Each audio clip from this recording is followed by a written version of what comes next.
let's go ahead and get into the game as we are on the Shadow Temple. All right, so kicking us off here in the bottom left, we have HayprO from Team Liquid. Do you know why his name is HayprO? Because I thought it was for Hater for a long time, but Hater is his real name. Hater is his real name. That's why when people kept saying Hater. I'm not sure why it's HayprO, honestly. I should know this because I've known him ever since. Played with him for so long, right? Yeah, Starcraft Brood War, so. Well, he is up against this person in top right, NightEnD from Team Fnatic. NightEnD, he's been training really hard, but he's kind of still been under the radar. A lot of people still underestimate him and his capabilities. But you also are familiar with NightEnD. What is this kind of style, especially in PvZ? He's pretty passive. He has the ability to do a couple of all-ins, but as we saw in his matches against Zenio, I feel like his all-ins are kind of, you know, weird. He doesn't have great follow-up afterwards, which is a lot of times very difficult for players to do because the situations are always different. You have to see how much damage did I do, what do I need necessary, what is my opponent capable of, and a lot of times it's very difficult to actually find out what that is, what the answers to all those questions are. So I think overall, if NightEnD plays a very safe, reserved style, he'll be much better against HayprO, who is also a pretty safe and macro-oriented player, but he is changing up, getting a pretty fast spawning pool right here. Let's go and look at it. It is only 16 harvesters out in the field. How come this looks so tiny? I mean, the thing about Shadow Temples, though, is if you block the natural, you know, on maps like Daybreak and Teague, it's like, well, you know, I'll just go take a third. Except in this location, it's really hard for HayprO to take another auxiliary expansion. It would have to be in the top center. So this definitely throws quite a bit of wrench into things, but nonetheless, HayprO, he knows what to expect. Shadow Temple has been around for so long. And, you know, ZVP on this map, we've seen a couple games. The Idra Alicia game comes to mind. And, yeah, we've seen a lot of Protosses. You know, they could go for aggression off 2 baits, but it's also really easy to break the rocks and turtle, especially based off the cross-spawn positions. Yeah. You know, Zergs also know it's a little bit difficult to get your third base. Now, right now it does look like Liquid HayprO is chipping away at these destructible debris over here. But another style that his teammate actually does is take a third over here. And that is Zenio, I should say. Okay. And what Zenio does is he goes Roach Hydra off of 3 base, but he semi-saturates the third base. He actually only goes up to around 40, 50 drones, around there, normally high 40s, low 50s. And then he just starts producing and pumping off of that. And he starts to be aggressive. And what the theory is I'm not going to play defensive in this game. I'm going to be all-out aggression, and that way the location of the expansions don't really matter. And as I start to develop later into the game, hopefully I can connect my creep a little bit better. I can get the 4th base inside between the 2 expansions, and I'm A-okay. So that's definitely a style that we've seen before. I don't know if HayprO is going to employ that, but we'll definitely keep an eye on him right now as he has just transferred a lot of drones over. Yep, and a lot of people may be wondering, you know, what is anything changed in Shadow Temple? Maybe this is the first time you're watching this season. We have made a couple changes, most notably the rocks at the third. There is no gold minerals there. In fact, it's still 6 patches, but just regular blue minerals. And also the armor on the rocks have been reduced, giving HayprO a lot easier time in terms of shutting it down. The probe tries to run up the ramp, but doesn't actually see anything of value. So at this point, pretty standard ZVP right now. HayprO does have some good information on his opponent, seeing gas timings. Yes.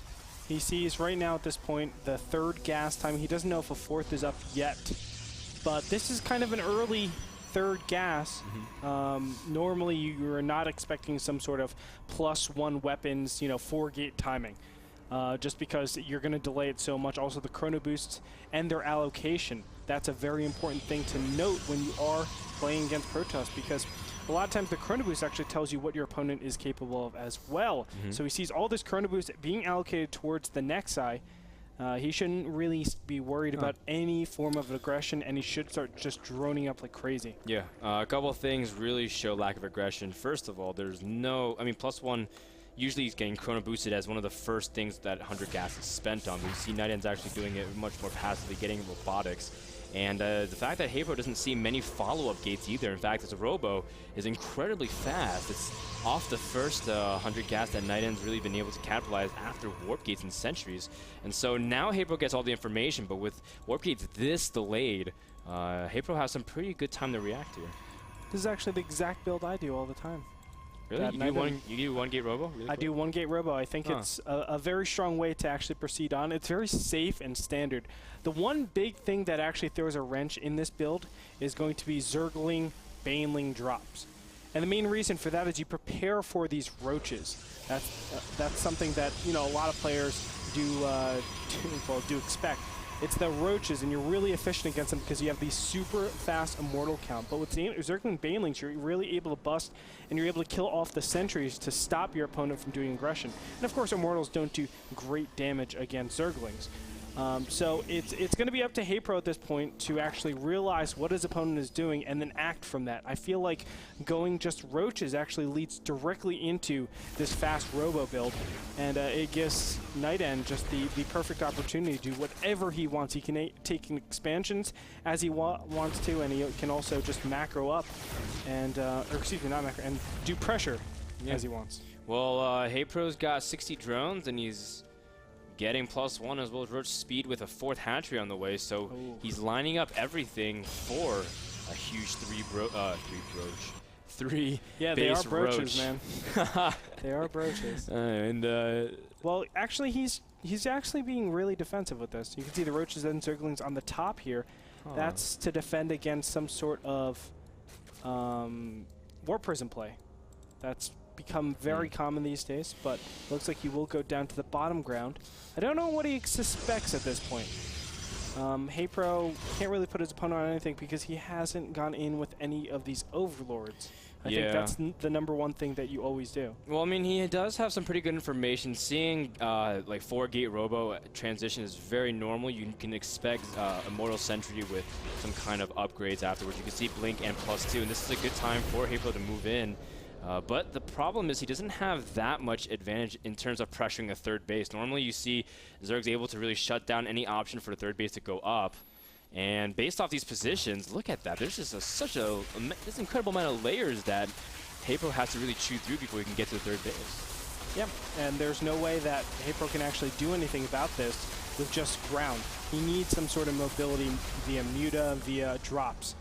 And it's really difficult for him to actually move around the map and be cost efficient with these. As you can see, the roaches are trying to do damage against these cannons, but I really don't think it will be too fruitful. This gives NightEnD all the time in the world to actually react, and oh no, HayprO! Okay, he could have been force shielded out of that, and that would have been catastrophic, but another roach swarm comes into the natural. Oh, very, very nice. NightEnD was a little bit sloppy with his unit control, putting everything in one hotkey. It's very tempting to do that, but no real damage being dealt just yet. HayprO's still macroing pretty decently, getting his base in the top center of the map, trying to see if he can establish just his map presence and just transition out of these roach aggression, but he still needs to keep on the pressure, otherwise NightEnD will just continue to macro units and eventually gets too high of a stalker count. You can see NightEnD at this point just really corner boosting out his immortals. Blink did finish, which gives NightEnD a pretty good defensive ability. Yeah. And there's 5 immortals out with a 6th about to pop out. HayprO should not be able to break this anytime soon. No, he will not be able to at all. All it takes is one really good force field.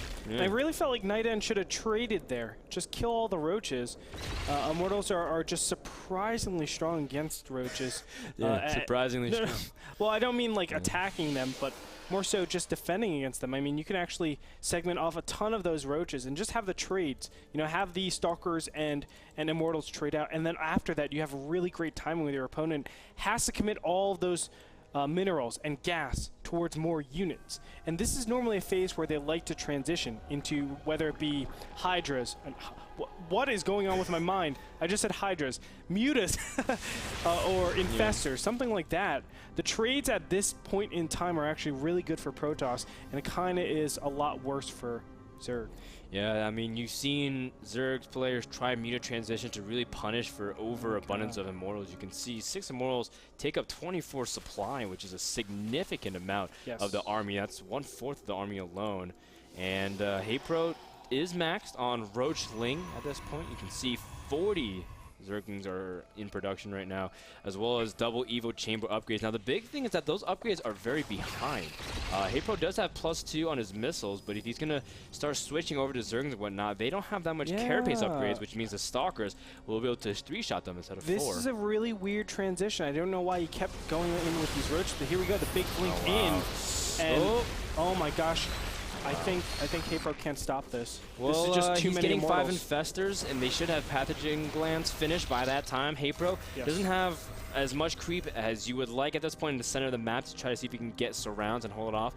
But HayprO at this point isn't in the worst position. He does have his 4th base, doesn't have his gases number 7 and 8 just yet, but he's racking up an incredible amount of minerals at this point because he's getting pure infestors. So you can see that HayprO really needs to just start pumping out units that are cost efficient against this Stalker Mortal Ball, and Roaches is not. No, I mean, here's the thing. If NightEnD was 40 supply, you know, less, then maybe HayprO has a chance. But with these 6 Immortals and just the sheer amount of units, I don't think any amount of infestors well, I shouldn't say any, but the amount of infestors at this point will be enough. Well, NightEnD just has to engage right here, and he's golden. Well, he's got a few here, and we can see that the infestors do latch onto a couple of the Stalkers in front. Force Field is desperately trying to hold off the units, but look at these Immortals just go to town on all of these Roaches. You can see that the army from HayprO is getting very thinned out. Now keep in mind, there are a lot of Stalkers down for NightEnD, but the big thing is that his Immortals are untouched. They still have their hardened shields up, and that is going to be very, very devastating for HayprO to face in the upcoming minutes. And HayprO has no reply to this. I don't see any army composition that can actually deal with this mass amount of units. I mean, the upgrades are too good at this point, but here we go, another engagement starts up. There are a ton of Zerglings, but the ball is already huge. Yeah. And look at that. I mean, instantly, it's water on rock, man. Yeah. And, I mean, NightEnD just going to blink forward. And you didn't even let the micro, just sat back there. Didn't even really force field at all. Just getting the position is good enough as that upgrade advantage 3. It's +3 to just +1 carapace is really kicking in as these Stalkers will eliminate those Zerglings incredibly quickly. NightEnD feeling a little bit cautious at this point, doesn't want to press him too far because he's not sure what HayprO has. But the truth is, HayprO is looking very, very vulnerable at this point. He's only got infestors and 44 Zerglings. I was going to say, where's all his Roaches? But he has none. I like what he did there because a lot of times you don't see a ton of gas in your opponent's supply, so you're saying, okay, well, I have to be careful against Zergling infestors, which actually counters his composition pretty nicely. So I like where NightEnD is. He's just playing it super safe, but at this point, I mean, HayprO, look at him, 133 supply. He just doesn't have the means to do anything. Yes, he has expansions galore. He took the top middle and the top left-hand position. But now HayprO, I like this. He's actually going to try to do a couple of counterattacks here to buy himself a little bit of time until his Greater Spire comes up, and he's able to get Broodlords out in the field. Yeah, but I mean, Stalkers still 3-shot the Zerglings, which is just way too fast for them to really do anything. And NightEnD, he was biding his time for his Colossus to really finish up, and that's just going to be the nail in the coffin, I think, unless HayprO can get out some kind of answer to the Colossus directly, because it's just going to devastate his army. You can see NightEnD moving towards the southern half of the map, which I like. Now trying to go in the open area to really close it off. And look at how many Stalkers he's got. The massive blink forward to try to eliminate, and this could look like the final waning moments unless HayprO can get a miracle engagement. Well, I don't even think a miracle engagement would help. He needs inactivity from his opponent, but this blink is going to be the end of HayprO. He has no response to this ball. I mean, NightEnD is playing this perfectly. Another blink coming up here and taking out so many infestors. Great play by NightEnD, and this is going to be the nail in the coffin for it. And there's no conceivable way for HayprO to win it. Every single infestor got cleaned up, and we see 6 more Broodlords, and without infestors, Broodlords are incredibly vulnerable to the onslaught of Stalkers. NightEnD moving in here onto the third base of HayprO. In fact, he might strike before the Broodlords even pop, which is guaranteed victory. As you can see, look at that GG from NightEnD there, as he does take game number 1. NightEnD takes a very seamless win. Congratulations to him. He played it very well. Yes. But I have to say, you know, there's a couple of things, because your opponent doesn't know exactly that you're going Immortals, and that's the purpose of the Overlord scouting, and especially with the buff that they got, there's no reason why you shouldn't stick with that. But what you need to do is really look and see if your opponent is going for something like Immortals, or if they're switching over to Robotics Bay, which is the Colossus. That's the main thing you have to worry about. Now, Zergling Baneling is very effective, but if they get quick 3 Colossus, you're in a really tough position because all your upgrades are invested into the +1 melee, +1 carapace. It gets very dicey at that point because pushes are so strong.